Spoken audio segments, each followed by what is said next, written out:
14 से पहले जो है मुंबई में ब्लास्ट, दिल्ली में ब्लास्ट, जगह जगह हत्याकांड होते थे, जगह जगह ब्लास्ट होते थे। उसके बाद से टेररिस्ट घुस जाते थे। आज ये जब से मोदी सरकार आई है 2014 के बाद किधर हो रहा है? आज तक आप देख लीजिए किसी भी पड़ोसी मुल्क का हिम्मत नहीं है कि हमारे हिंदुस्तान पे आंख उठा के देख ले, या किसी भी घुसपैठी की हिम्मत नहीं है कि जो हमारे देश के अंदर घुसपैठी कर ले। कहती बाहर जाके शौच करती थी, उन लोगों के लिए घर घर शौचालय दिया है। उसके बाद से जो झोपड़ियों में रहती थी उनके लिए पक्के मकान दिए हैं, गाँव के सड़कें चमक रही है अभी। उसके बाद से घर घर नल जा रहा है, पानी स्वच्छ पानी जा रहा है। अभी कौन सा विकास चाहिए? जो आज तक चूल्हे पे खाना बना रहे थे सबके घर सिलेंडर गया है। कि नेता हो या अभिनेता हो उसके अंदर वो क्वालिटी होनी चाहिए। मुझे कोई ऐसी क्वालिटी नहीं दिख रही है कि राहुल गांधी को हम नेता के हिसाब से देखें। 400 पार। अब ये बात राहुल गांधी जी से पूछो जाके, या प्रियंका गांधी से जाके पूछो जी कौन आ रहा है इस बार प्रधानमंत्री, किसका बन रहा है? तो कहेंगे आंख बंद करके बोल रही हूँ मोदी जी आ रहे हैं। कैसे? क्योंकि देखिए ऐसा है, मोदी सरकार जो है ना, जब से मोदी सरकार बीजेपी आई है तब से देश में बहुत ज़्यादा सुरक्षा हो गया, सेफ्टी हो गया। नहीं तो अभी 2014 से पहले जो है मुंबई में ब्लास्ट, दिल्ली में ब्लास्ट, जगह जगह हत्याकांड होते थे, जगह जगह ब्लास्ट होते थे। उसके बाद से टेररिस्ट घुस जाते थे। आज ये जब से मोदी सरकार आई है 2014 के बाद किधर हो रहा है? सब आतंकवाद खत्म हो गया है। और हमारे देश को सेफ रखे, जो हमारे देश को सेफ्टी रखे और जो हमारे सनातन को आगे लेके चले, हम उसके साथ हैं। अच्छा, क्या ऐसा मोदी ने काम किया है और मतलब विदेश नीतियों के अलावा, सुरक्षा के अलावा, जनता के लिए जो कहा जाए कि उनके घरों तक पहुंचे हैं, किसके जरिए घरों तक मोदी पहुंचे? क्यों नहीं पहुंचे हैं? सबसे पहले कि अभी गांव स्तर पे आप देखो, जो जहाँ पे एकदम से गरीब वर्ग के लोग रहते हैं गांव में, वहाँ हमारे आज से 10 साल पहले हमारी बहू बेटियां खुले में शौच करने जाती थी। किसी के घर शौच नहीं हुआ करता। शौच किसके घर होता था? जो बहुत पैसे वाले होते थे, उनके प्राइवेट अपना शौच बना लिया करते थे वो लोग। और जिनके पास शौच क्या, घर रहने के लिए छत नहीं था, उनके पास शौच कहाँ था? तो जो भी हमारी बहू बेटियां थी बाहर जाके शौच करती थी, उन लोगों के लिए घर घर शौचालय दिया है। उसके बाद से जो झोपड़ियों में रहती थी उनके लिए पक्के मकान दिए हैं, गाँव के सड़कें चमक रही है अभी। उसके बाद से घर घर नल जा रहा है, पानी स्वच्छ पानी जा रहा है। अभी कौन सा विकास चाहिए? जो आज तक चूल्हे पे खाना बना रहे थे सबके घर सिलेंडर गया है, कहाँ विकास नहीं है? क्या ये अभी कौन सा विकास चाहिए? चलिए, राहुल गांधी कह रहे कि महंगाई और बेरोजगारी, विपक्ष के हर नेता कहते हैं कि इस पर लगाम नहीं लगा पाई भारतीय जनता पार्टी। मैं कहना ये चाह रहा हूँ कि ना महंगाई कम होगी, ना बेरोजगारी का निवारण होगा। ये कल भी नहीं था और आज भी नहीं है और सदियों तक नहीं होगा खत्म। क्यों? क्योंकि इंसान की अपेक्षा, जरूरतें, आज अगर मेरी सैलरी 10,000 है तो कल मैं सोचूंगा मेरी 20,000 हो जाए। आज मैं मोटरसाइकिल से चल रहा हूँ, मैं सोचूंगा कल ऑडी से चलूं। तो ऐसे इंसान की जरूरत बढ़ती जाएगी। 1947 से जब देश आजाद हुआ, 1947 से कांग्रेस सरकार राज्य कर रही है हिंदुस्तान में। 1947 से पहले 57 साल, 47 ने 1951-52 में पहले चुनाव हुए थे। 1947 में जब देश आजाद हुआ है, मैं उसके बाद बात कर रहा हूँ। उसके बाद कांग्रेस ही सरकार आई है ना। 1947 जब देश पहले चुनाव के बाद, पहले चुनाव के बाद ही कांग्रेस, स्टार्टिंग कांग्रेस से ही है ना। तो जो 57 साल कांग्रेस राज की है उस समय बेरोजगारी नहीं था। मेरे को तो नहीं लग रहा उस समय कि घर घर 10-10 सरकारी नौकरियां थी। लेकिन वो कहते तो है सुई से लेकर हवाई जहाज तक हमने दिया, आपने 10 सालों में क्या दिया? हाँ सही बात है। जैसे वही बात हो गया ना कि मियाँ बीवी की शादी हो जाए और पति जाके बीवी का पेट फुला दे और पड़ोसी बच्चा डिलीवरी कराए, सारा खर्चा पड़ोसी उठाए। ये स्कीम देने से नहीं होता, उस पर करने का बात होता है। उस पर पैसे इन्वेस्ट होते हैं, उस पर मेहनत होता है, उस पर समय लगता है। जो 57 साल में, आज से 10 साल पहले की मैं बात कर रहा हूँ, बहुत ज्यादा पहले नहीं बात कर रहा हूँ मैं। आप लोग के हमारे सामने की बात है। गांव की सड़कें मैं बता रहा हूँ, मैं गांव से आता हूँ, यूपी से आता हूँ, मैं गोरखपुर से आता हूँ मैं।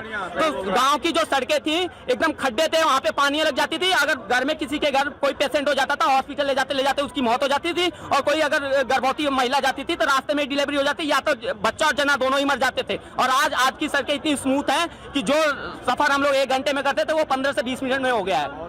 तो क्यों नहीं विकास हुआ है? आज से जो 57 साल कांग्रेस राज की, उस समय क्यों नहीं ये निवारण कर दिए? 57 साल तो बहुत है। आप 10 साल में आप लोग क्या मांग रहे हो? मैं एक इंसान की बात कर रहा हूँ। हर इंसान, इतने बड़े देश है, 125 करोड़ से आबादी ज्यादा अभी हो चुका है हिंदुस्तान का। इतना बड़ा हिंदुस्तान है, इतना बड़ा भारत है, इसको बदलने में समय लगता है। आज मेरा घर है, आज चाहे आपका घर है, किसी का भी घर है, उस घर की समस्या, किसी ने छत लगाया है तो 2 साल के बाद उसका नीचे प्लास्टर करेगा, 3 साल के बाद उसका सफैया करेगा, कलर करेगा। तो उसमें इतना समय ले लेगा। जब इतने छोटे से घर का, तो भारत को इतना बड़ा स्वच्छ बनाने के लिए उसमें तो समय लगेगा ही लगेगा। आज से 10 साल पहले और 10 साल के बाद की स्थिति देख लो आप खुद। भारत में बहुत ज्यादा परिवर्तन है, बहुत ज्यादा विकास है। हमारी जो वायुसेना है, जल सेना है, नभ सेना है, सब में मजबूतियां आ रखी है। पहले क्या था, पहले चाइना 1962 में जो चाइना वॉर हुआ था, 1965 में पाकिस्तान वॉर हुआ था, उस समय से लेके और आज तक आप देख लीजिए, किसी भी पड़ोसी मुल्क का हिम्मत नहीं है कि हमारे हिंदुस्तान पे आंख उठा के देख ले, या किसी भी घुसपैठी की हिम्मत नहीं है कि जो हमारे देश के अंदर घुसपैठी कर ले। लेकिन आरोप लगाती है ना विपक्ष कि अरुणाचल में चाइना भी घुस के रखा है, कई जगहों को अपना नाम दे देता है, उस पर क्यों नहीं सरकारें एक्शन लेती? नहीं, जब ये जो चाइना घुसी थी, किसकी सरकार थी उस वक्त? किसकी सरकार थी? कांग्रेस की सरकार थी ना, पंडित जवाहरलाल नेहरू थे उस वक्त जिस समय चाइना घुसी थी। तो जो घुसी हैं, तो आज जो है वो हर एक चीज धीरे धीरे हर एक चीज को, जो हमारी जो जमीन है, जो हमारी जो शाखाएं एरिया, उसको हम लेंगे अपने समय पे। तो क्या आप मानते हैं कि चाइना को लेकर जो पहले जो सरकारें थी वो लेफ्टिस्ट रवैया एक अपनाती थी, उसको अलग नजरिए से देखती थी? देखो, पहले की जो सरकार थी एकदम फट्टू थी, वो सीधा सिलेंडर बोल देती थी। देश कहाँ जा रहा है उससे मतलब नहीं है, इनको अपनी रोटियां सेकनी थी, अपने खानदान को बस जो भी है, क्योंकि आम जनता के बारे में ये लोग सोचते नहीं थे। ये बस इनका ये कि मैं अगर कुछ कर लूंगा तो मेरे आगे आने वाले वंशज आराम करेंगे, राज करेंगे, बस ये अपने फैमिली के लिए सोचते थे, देश के लिए और जनता के लिए नहीं। चलिए, अभी कांग्रेस का मैनिफेस्टो है, चुनाव का पहला दौर तो समाप्त हो गया, पहला चरण। अब मैनिफेस्टो में कहा जा रहा है कि महिलाओं को प्रति माह 8,500 रुपये, यानी अगर सालाना देखा जाए तो 1 लाख रुपए कहाँ से देने की बात कर रहे हैं कांग्रेस और इंडिया अलायंस के लोग, वो कहाँ से देंगे? सबसे पहली चीज मैं ये बता रहा हूँ, जब फ्री में अगर कोई चीज बांटेगा तो हर इंसान को, आम आदमी को इतना समझ हो जाना चाहिए कि वो फ्री में क्यों देगा और कहां से लाके देगा। क्या वो अपनी प्रॉपर्टी गिरवी करके लाके देगा, या कुछ बेच के लाके देगा, या तो वो देश पे कर्जा लेगा, या चूतिया बनाने वाली बात है ये।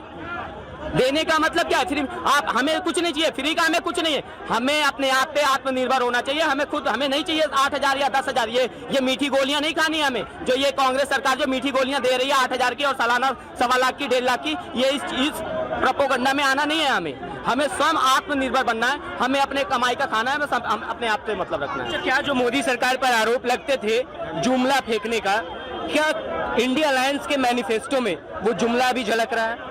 मुझे कैसे नहीं दिख रहा साहब। देखिए, ऐसा है, विपक्ष का काम है बस बोलने का, टिप्पणियां करने का, क्योंकि ये आज से नहीं सदियों से चली आ रही है। तो इस पे अभी हम क्या बोल सकते हैं? ये हमारी औपचारिकता है कि हम इसको किस हिसाब से देखना चाहेंगे। राहुल गांधी को आप किस नजरिए से देखते हैं नेता के तौर पर? नहीं, ऐसा है कि नेता हो या अभिनेता हो, उसके अंदर वो क्वालिटी होनी चाहिए। मुझे कोई ऐसी क्वालिटी नहीं दिख रही है कि राहुल गांधी को हम नेता के हिसाब से देखें। राहुल गांधी तो 150 पे रोकने की बात कर रहे हैं। फिर नहीं, ये तो देखिए, ऐसा है कि 150 पे रोकेंगे या 400 पार पे रोकेंगे, तो ये तो आम पब्लिक ही निर्णय करेगी। क्या नाम है अंकल? राहुल गांधी या पूरा देश लोकतंत्र के हवाले है। ख्वाब देखने में क्या दिक्कत है? ख्वाब देखने में कोई दिक्कत नहीं। कोई दिक्कत? सरकार किसकी बनने वाली है वो तो आपको भी पता है। नहीं, मुझे नहीं पता है सर, हम बोलेंगे भी बात हो। 400 पार। 400 पार लग रहा है।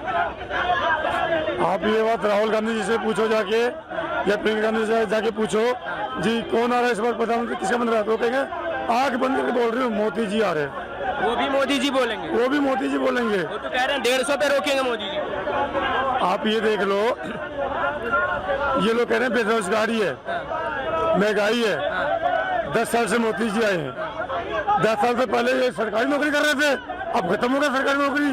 घर में पहले सरकारी नौकरी नहीं थी ना, अगर सरकारी नौकरी कांग्रेस ने दिया होता तो अभी सरकारी नौकरी कर रहे होते। ये दर्शन तो हटा नहीं था मोदी ने।